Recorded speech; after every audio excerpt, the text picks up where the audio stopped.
I've been in college for 1 week and I'm already reminded about high school bullshit.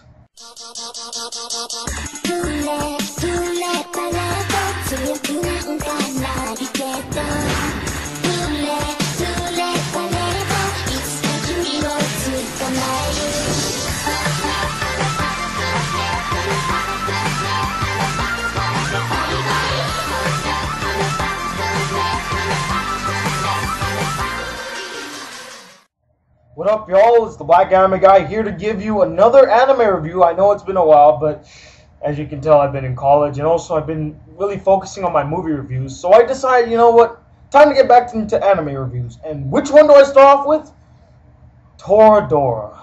Now, I don't hate this series. In fact, when I first started watching it, I really enjoyed it. It's just, we'll get into it. Let's dive into the premise a little bit.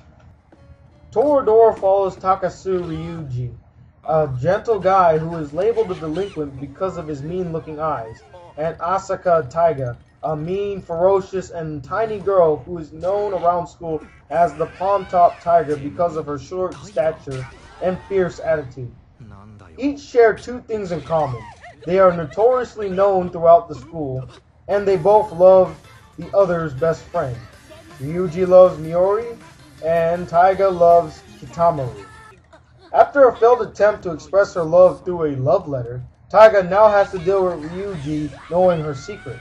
Ryuji then shares his secret, and the two vow to assist each other in expressing their love and true feelings to the ones they love. Now, like I said, when I first saw it, I actually thought it was pretty funny, and I thought, hey, this is a very promising series. Maybe it could be somewhat on a school rumble sort of a thing, you know? But, yeah, I was let down in that perspective. So let me just dip into some of the pros of this anime. One, the first part of the series, like from episodes 1 to 10, they were very humorous. And then in the other episodes, there's some humor sprinkled about, but it's not a lot of humor, just a little humor.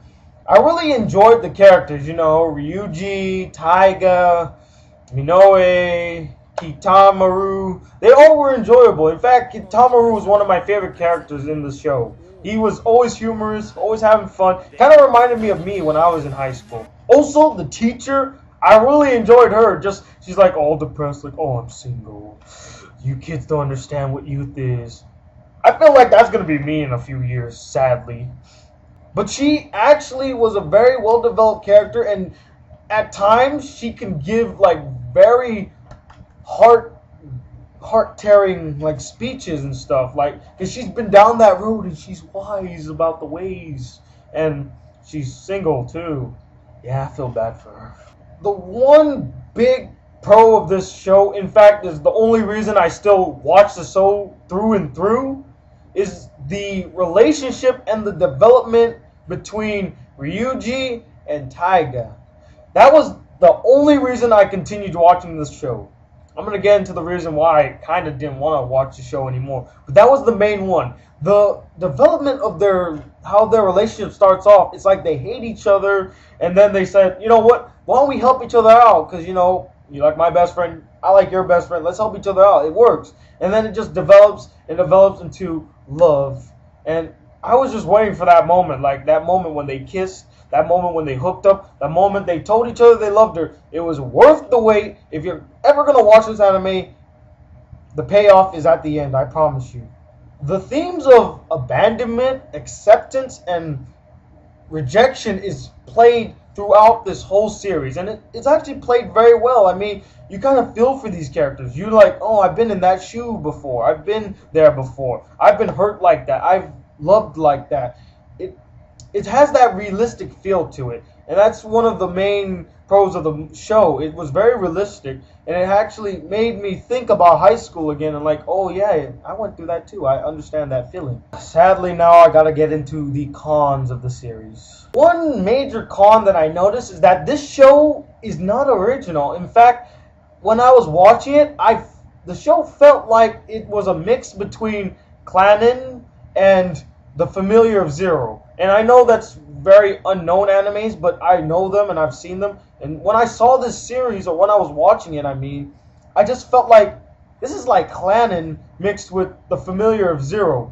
In fact, the character of Taiga looks and resembles Luis from the familiar of Zero. Not only in like character design, but the way she acts. Like, here's a scene of Taiga acting the way she acts.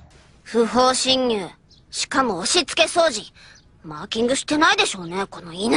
犬？ああ、それじゃ犬に失礼か。同じ犬でもあんたはだけね。だけ。And now here's a scene with Louise acting the way she acts. それ選択しといて。言葉がわからなくても使い魔なんだからそのぐらいわかるでしょ。主人の命令もわからないの？命令すら通じないなんて犬以下だわ。おい、色仕掛けで何しよってんだ。それにお前誰だよ。ああ、うるさい。そんなピーピー吠えてばっかだし。Do you see the similarities? It's there. I'm not kidding. And it's just like the hair was changed and the voice a little was changed, but it's the same character. I saw the first episode and I said to myself, those two are going to end up together. Yep, they're going to end up together. And what happens in the end? Spoiler alert. They end up together. But you can't really call that a spoiler alert if you kind of realize that in the first episode. It's not a spoiler. In fact, for people that just look at the poster, you can tell they're going to end up together. It's the anime cliche. They help each other, but then they fall for each other. And the major con of this series is the drama is unbearable. Like the first 10 episodes, comedy with a little drama in it.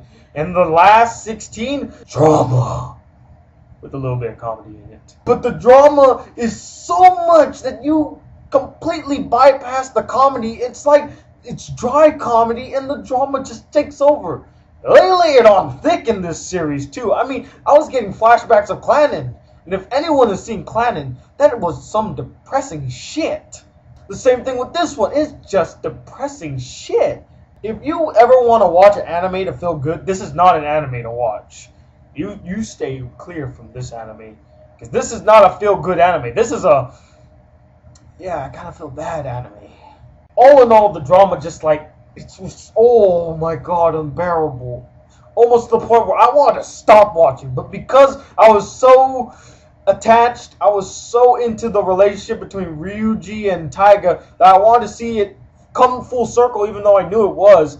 I stuck with it. Yet, it was unbearable. Overall, the series was very promising at first to me. But the drama, just, it was so unbearable that I couldn't take it anymore. And sadly, I was going to give this series a 4 out of 5 when I first saw it. But sadly, because of the drama, I'm going to have to give this anime a 3 out of 5. It's okay. You know, I wouldn't really go out there and watch it. If you stumble upon it and you're like curious, then give it a watch. But this is not an anime that you would watch frequently. I've only seen it once and I'm done. I don't want to watch it again. I know. I really wanted to watch it again too because it was such a great story. It was going somewhere. It felt like it was going to be School Rumble. Instead, it turned out to be Clanin. What did you guys think of the anime if you saw it? Did you like it? Do you feel the same way I do about the drama? Comment below and let me know. Anyway, this is a Black Anime Guy and hopefully I can do more anime reviews in the future. Till then, peace YouTube.